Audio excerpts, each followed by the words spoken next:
अस्सलाम वालेकुम डॉक्टर साहब, आवाज़ आ रही है? और दोबारा लाइन में जी कामरान साहब आप। सर मैं आपके एहसास पे कोई डाउट नहीं, आपकी ऑनेस्टी पे भी कोई डाउट नहीं। मैंने भी आपके आने से पहले बता रहा था लोगों को 1990 में हमने फंड रेजिंग की शौकत खानम के लिए। लोगों ने पॉलिटिशियंस पे इतना ट्रस्ट नहीं किया जितना आप पे किया, और आज भी करते हैं, इसलिए इतना आपको ये मिल भी रहा है ऑब्वियसली आपकी लीडरशिप की वजह से। थोड़ा सा इमरान साहब ये ज़रूर बताएं कि आपने अमेरिका की मिसाल दी, वहाँ पे भी लॉकडाउन जो है वो जिस तरह खोल रहे हैं वो उन लोअर स्टेट जहाँ पे बिल्कुल कोरोना कम है वहाँ ऐसा ऐसा खोल रहे हैं। लेकिन ये जो ठीक है आपका ये भी कंसर्न बिल्कुल ठीक है, लेबरर के लिए आप जो कर रहे हैं, डेली वेजर के लिए पहुँचाना मुश्किल हुआ है, लेकिन जो मैसिव गैदरिंग्स हैं जैसे स्कूल हैं, जैसे मसाजिद हैं, अब रमज़ान मुबारक आ रहा है, इसके अंदर जब आप इसको खोले जाएंगे तो दुनिया में हर head of the state doctors की एडवाइस ले रहा है। डोनाल्ड ट्रंप भी डॉक्टर फॉची को साथ खड़ा करता है, फिर वो बात करता है जो ट्रंप करना चाहता है वो करने नहीं दे रहे होते हेल्थ वाले। तो मुझे उम्मीद है आपको भी हेल्थ वाले गाइड कर रहे होंगे। तो कल डॉक्टर्स ने प्रेस कॉन्फ्रेंस की और ये पूरे पाकिस्तानी डॉक्टर का कंसर्न है कि आप यहाँ पे जितनी भी चैरिटी रेस कर लें, उसके बाद अगर आपने मसाजिद में, स्कूल्स में मैसिव गैदरिंग्स को अलाउ कर दिया तो उसके बाद तो हॉस्पिटल्स कम पड़ जाएंगे, बेड्स कम पड़ जाएंगे, इक्विपमेंट्स, ये चैरिटी भी नल एंड वाइड हो जाएगी जो हम इतनी रेस कर रहे हैं आपकी लीडरशिप की वजह से और आप पे लोग ट्रस्ट करते हैं। एक तो सर ये सवाल, दूसरा ये कि जो डैम फंड था वो तो पता नहीं चला डैम फंड कहाँ गया। हमने भी उसके लिए पार्टिसिपेट किया, सबने किया, फौज ने भी किया, तो आप उसको कोरोना में ही ट्रांसफर कर दोगे। डैम तो पता नहीं कब तक बनेगा, यहाँ पे तो लोग मर रहे हैं इस वक्त, तो उसका तो फ्यूचर बता दें क्या है, और क्या हम उसको ट्रांसफर नहीं कर सकते? चीफ जस्टिस और आपका जो फंड था उसमें जितने पैसे भी हैं। जी कामरान, पहली चीज़ कि डैम फंड तो वहीं का वहीं है। अच्छा, वो तो डैम के लिए एलोकेट किया हुआ है, वो मेरे ख्याल पता नहीं 14 अरब रुपया उसमें पड़ा है, तो वो तो उधर ही जाएगा। पहली चीज़ सिर्फ मैं ये कह दूं कि ये जो जब लॉकडाउन की बात करते हैं ना, और मुझे शुरू में तनकीद भी इसके ऊपर बड़ी हुई, लेकिन मैं अपनी कौम से एक चीज़ कहना चाहता हूँ, आज प्लीज़ जाके कच्ची आबादियों में जाएं, या इस्लामाबाद में दो कच्ची आबादी हैं वहाँ जाएं, अगर कराची में है तो मच्छर कॉलोनी में जाएं, वहाँ के उनके जो औरंगी टाउन, लियारी, इधर ज़रा खुद जाके देखें। और मैं कौम को कहता हूँ कि क्या देखें कि वो कितनी देर लोगों को आप लॉकडाउन कर सकते हैं जिन हालात में वो रहते हैं। 7-7, 8-8 लोग 1-2 कमरों में हैं, पानी साफ वहाँ नहीं है, जुड़े हुए हैं लोग, आप कितनी सोशल डिस्टेंसिंग कर सकेंगे? ये हमारा ही प्रॉब्लम नहीं है, ये बांग्लादेश में ये प्रॉब्लम है। नरेंद्र मोदी ने एकदम लॉकडाउन अनाउंस कर दिया, आज वहाँ इतना बड़ा कैओस आया हुआ है, वो एस्टिमेट करते हैं कम से कम 10 करोड़ लोग एकदम जो डेली वेजर हैं वो जाके बैठ गए हैं और उनके पास कुछ नहीं है, और वहाँ भूख है और वहाँ बुरे हालात हैं। वहाँ देखें, हर मुल्क अपनी कंडीशंस के मुताबिक फ़ैसला करे। हमें एक चीज़ पता है कि जिधर ज़्यादा लोग जमा होंगे वहाँ ये फैलता है, ये हमें पता है, लेकिन हमें साथ साथ ये बैलेंस करना है कि जो लॉकडाउन के असरात हैं, क्या उससे नुकसान तो नहीं हमारे माशरे में, जिधर इतनी ज़्यादा गुर्बत है, जिधर इतने ज़्यादा मसले हैं, वहाँ हो जाएंगे?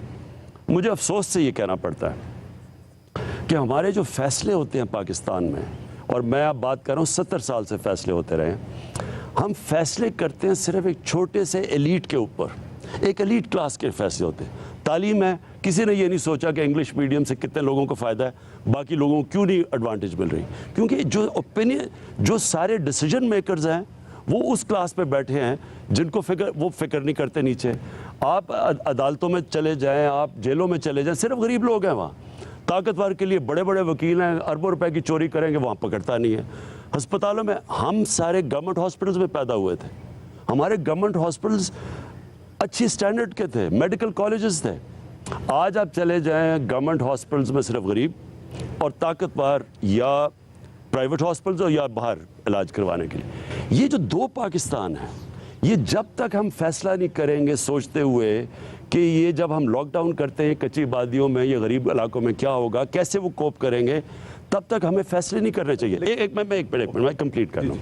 देखें, ये जब हम फैसले करेंगे सिर्फ एक एलीट क्लास के लिए, तो हमारे से गलतियाँ होंगी। अब ये एक ऐसी बीमारी आ गई है जो फ़र्क ही नहीं करती अमीर गरीब में।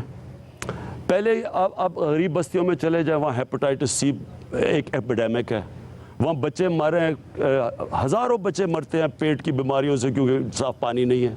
लेकिन क्योंकि एलीट को अफेक्ट नहीं करता, उसके ऊपर देख लें कितना कदम उठाएं। یہ وہ بیماری ہے اگر یہ کچی بادیوں کے اندر پھیل گئی تو یہ ہو ہی نہیں سکتا کہ وہاں کنٹین رہے. یہ جانی ہے ڈیفنس میں بھی. اس لیے جب آپ فیصلے کرتے ہیں تو پہلے سے سوچیں کہ ہم نے اگر یہ فیصلہ کرنا ہے تو یہ سارے پاکستانیوں کے لیے ہونا چاہیے, صرف ڈیفنس کے لیے نہیں ہونا چاہیے. اور اس لیے اس کے پرابلمز آئیں گے. ابھی بھی میں نے اس پہ آپ سے بات ضرور کر لی کہ وہ کال کہہ رہے ہیں شاید. تو جی جی ایک کال آئی ہے. ڈاکٹر افضل گودر آپ ہمارے ساتھ لائن پہ ہیں. جی ڈاکٹر صاحب.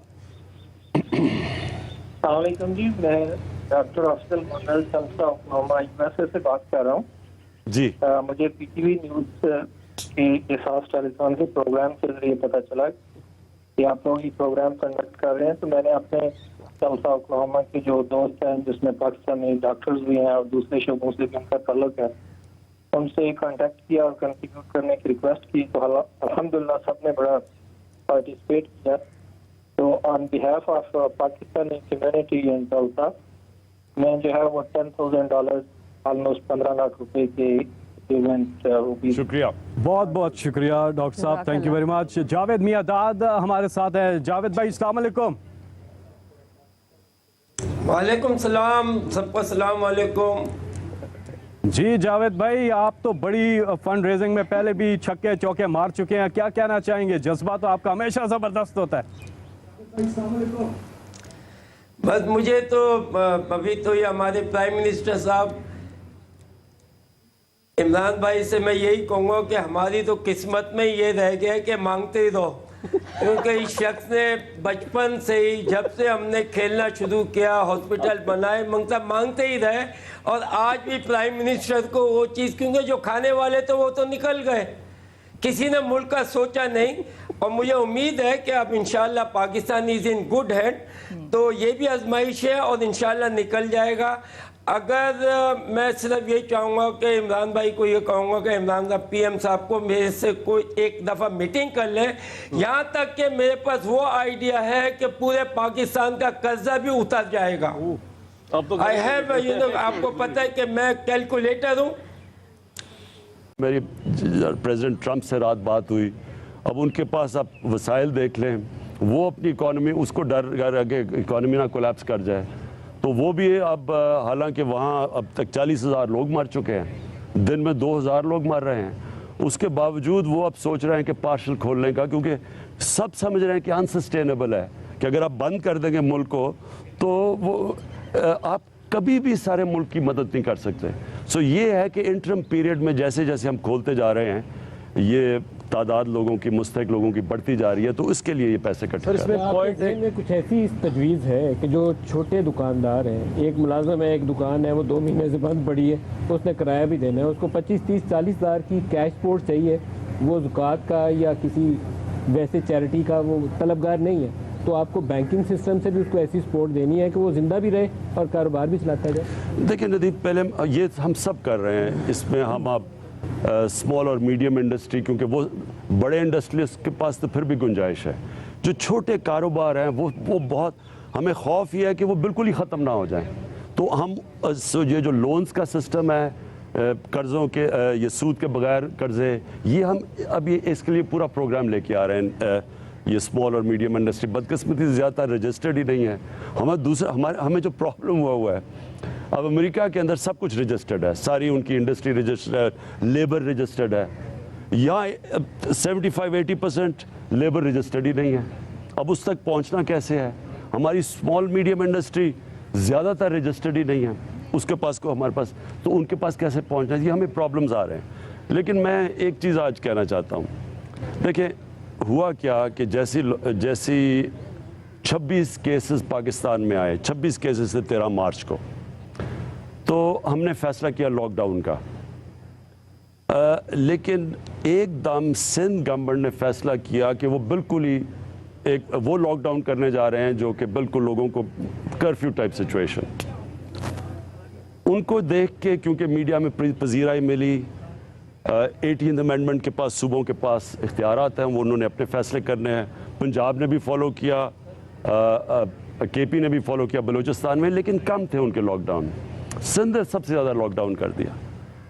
اب اگر میں تب پہلے دن سے کہہ رہا تھا کہ ہمیں بیلنس کرنا ہے, ہمارے ملک میں حالات مختلف ہیں, یورپ سے, امریکہ سے, چائنا سے, हमारे हालात हैं बांग्लादेश, इंडिया में बांग्लादेश, हिंदुस्तान, श्रीलंका, हमारे जिधर गुर्बत है, आप अगर पूरा लॉकडाउन कर देंगे, जिधर अक्सरियत आपकी वर्क फोर्स दिहाड़ीदार हैं, उनकी रजिस्ट्रेशन नहीं है, तो हमारे पास हम कैसे इनका करेंगे? अब जो सिचुएशन है, क्योंकि वो जो जब एक दफ़ा लॉकडाउन कर दिया, उसको जब खोलने में एक टाइम लैग है। अब टाइम लगेगा कि आहिस्ता आहिस्ता शुरू हो, बिजनेसेस, कंस्ट्रक्शन शुरू हो। उस टाइम अब जो मुझे सबसे ज़्यादा ख़तरा है, जब तक ये शुरू होते हैं, और अब ये जो एक मुल्क में बुरे हालात हैं लोगों के, और आप अगर जाके देखें कच्ची बस्तियों में बहुत बुरे हालात हैं लोगों के, तो अभी हमें सबसे ज़्यादा इनको रिलीफ देनी है। ये है चैलेंज। हमारे साथ इस वक्त हैं डॉक्टर अफजल गोंदल साहब। उनसे बात करने से पहले अब तक बताएं कि अब तक की इस ट्रांसमिशन में 40 करोड़ रुपया जो है वो इकट्ठा हो चुका है, और टोटल जो है 2 अरब 65 करोड़ 23,81,593 रुपए इस फंड में आ चुके हैं। तो आपके जज्बे को सलाम। अस्सलाम वालेकुम डॉक्टर अफजल गोंदल साहब।